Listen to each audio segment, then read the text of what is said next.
Alright, what's going on, guys? This is Steve Louderback. I am one of the creators of Goblin Squire. This game right here is a roguelike game. You'll be able to do upgrades to your character. So, the story behind Goblin Squire is that basically the village has a bunch of military that have gone off to a bigger battle, and you're left behind as a squire. So the goblins are coming in to attack because they realize that the town has been left undefended. At least they think.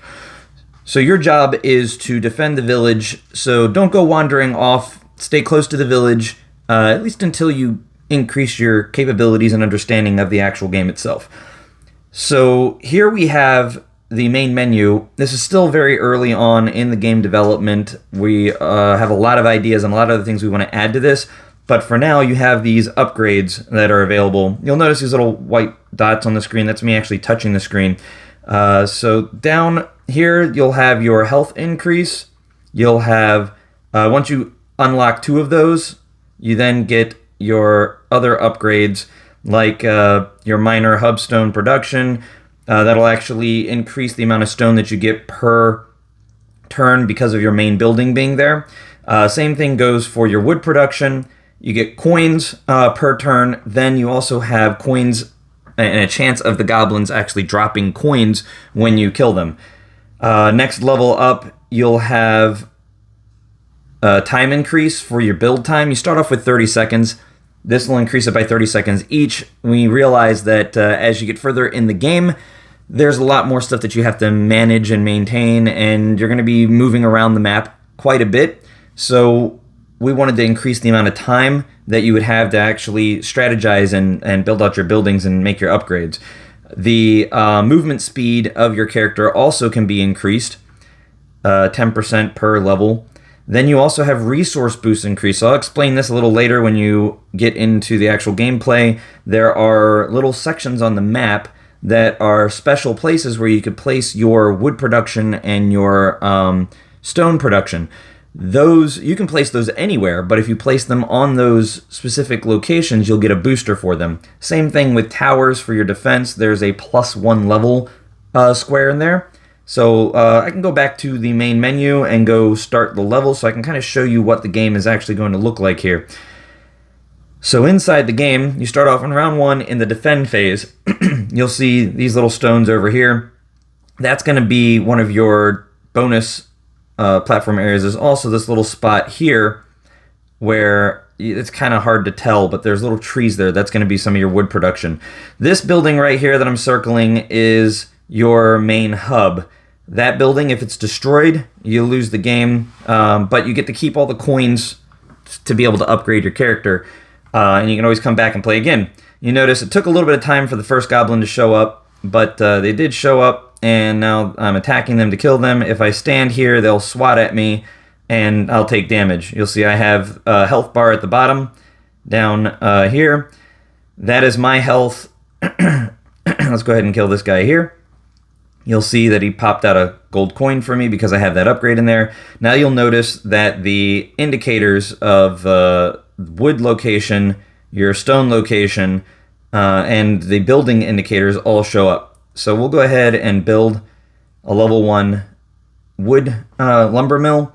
Then I'm going to go ahead and upgrade it. You'll see this little green button down here. Just go ahead and upgrade it. It will tell you the health is also increasing along with the wood production. You'll notice that number 8 at the top, that's how much is being produced per turn.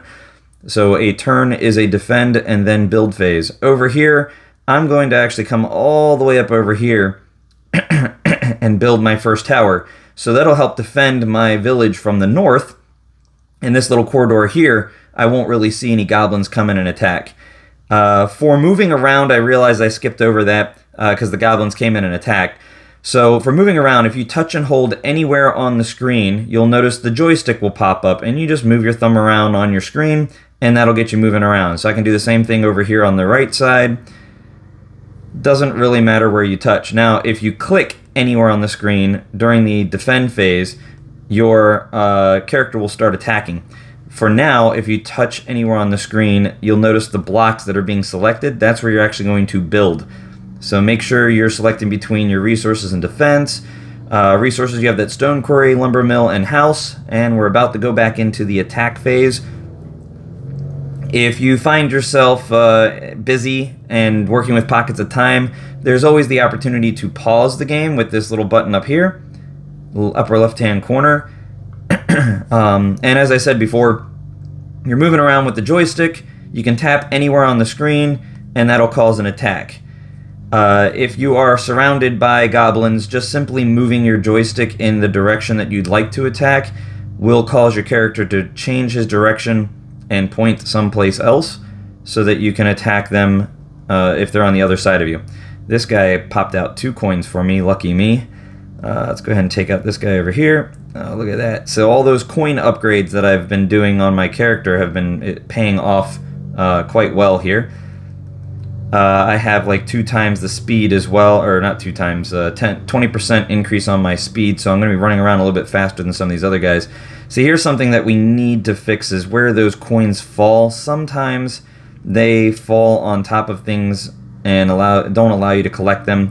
For the most part, you won't have to worry about that. The defense phase, finished that one up. I'm now going to upgrade that to level 3, which is the max level for now. Eventually, we may make it so you can increase that even further. The next thing I'm going to do is come down here to this other wood production, because wood is very important for building and upgrading your buildings. So I want to get those out there first. We're going to go ahead and build our second tower out here to help defend from the east. And that way I only really have to watch down here and over here where the goblins will be coming from. We're only on round 2, and because I have so many upgrades for the roguelike character so far, I'm able to get a lot of buildings in. When you first start out, it's going to be slow progressing, but that's okay. It doesn't take you that long to collect those coins to be able to get those increases, and you'll be able to get further and further in the levels as you increase your rogue.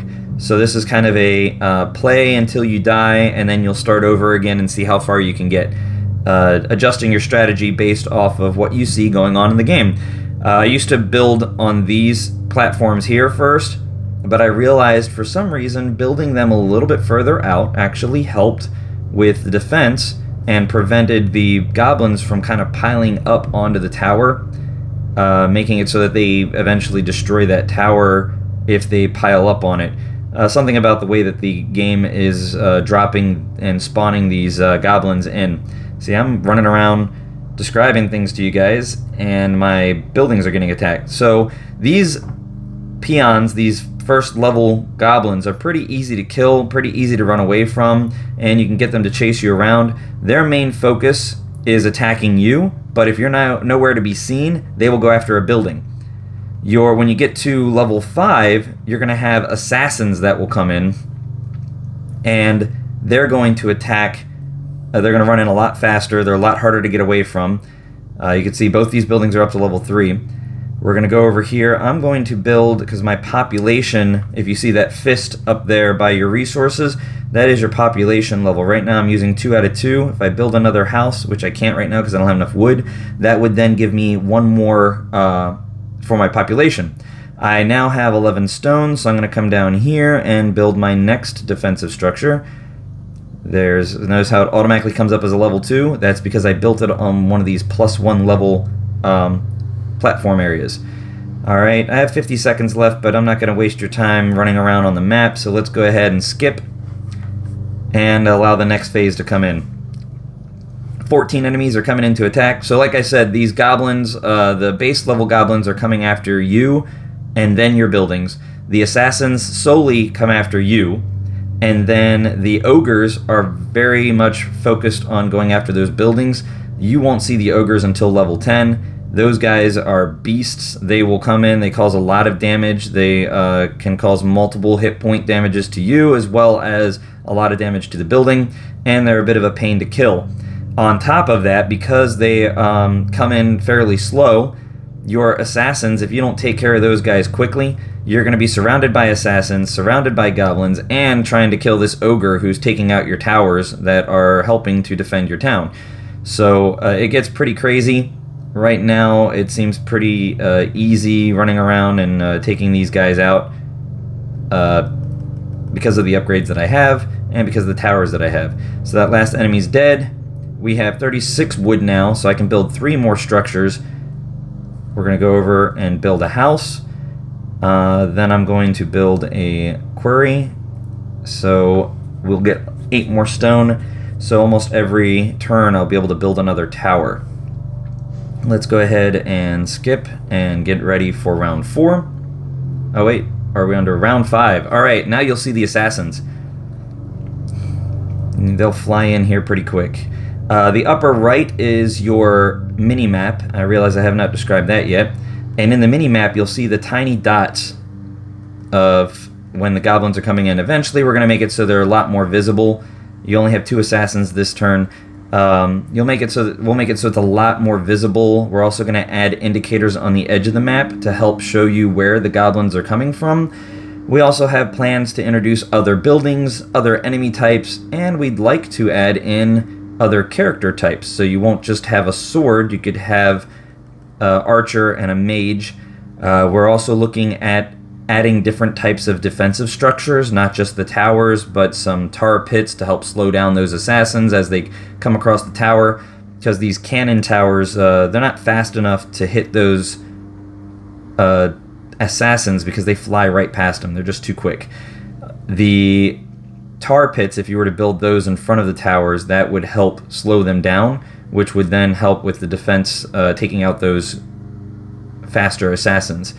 The next thing we have going on, the next thing I'd like to do is maybe introduce spike pits so that it'll kill some of the goblins or cause damage to them, and then also introduce different types of towers, maybe archer towers, grape shot towers, and stuff like that, different upgrades. We may even add in like a blacksmith or something like that, or a mint that'll give you more gold. We're kind of playing around with those different ideas, but for now this is the amount of dev that we're able to do at this point in time, and we kind of want to get it out there to let you guys play around with it, give us some feedback, let us know what you think, and try to take care of any bugs or issues with crashes or other unknown situations and errors that we may see. I know that on like the Galaxy S8, which is one of our test devices, it blacks out the minimap. Don't know why it's doing that. We're figuring that out. So the more support you can give, the more feedback you give, the better, because that'll give us the ability to fix those bugs for you. We are actively developing on this, so all the feedback is super helpful and appreciative. It also helps a ton if you like and share and follow. Play the game as often as possible. We do not plan on adding in forced ads, because we know how annoying those are. We do plan on adding in reward ads, because then you'll actually get something for watching that ad, and we get something for you watching it. Right now we get paid nothing for you guys coming to play this game because we have no advertisements, and it's a free game. Eventually, when we add in those advertisements, that's going to be the only way that we really make any money off of this. Just to click the button, watch the ad. If you don't watch it, turn your head, go do something else. I know a lot of people end up doing that. We still end up getting paid. It's just a little bit of help, and for you helping us out with building that revenue to help pay for our devs, we will give you a reward in the game. So it's kind of a win-win. You don't get those forced ads, you don't get annoyed and remove the game, and we get a little bit of something for developing this fun game for you. So again, try to help us out if you can. Share with friends, family, neighbors, co-workers, anybody you can think of, because the more people we have playing, the higher chance we'll be able to actually continue to develop on this game. So we hope you like it. Leave us some feedback. I know this is kind of a long video, about 15 minutes long, but it's a full-on introduction of the Goblin Squire game. Eventually we'll also be adding in music and sound effects. I know that most people play games with their sound turned off because they don't want to annoy other people around them, but I know that it also adds in a fun additional element to the game that is more fun to play when you have headphones on or when you're by yourself. So I'll stop this here at the 15-minute mark. Thank you very much for watching. See you guys later.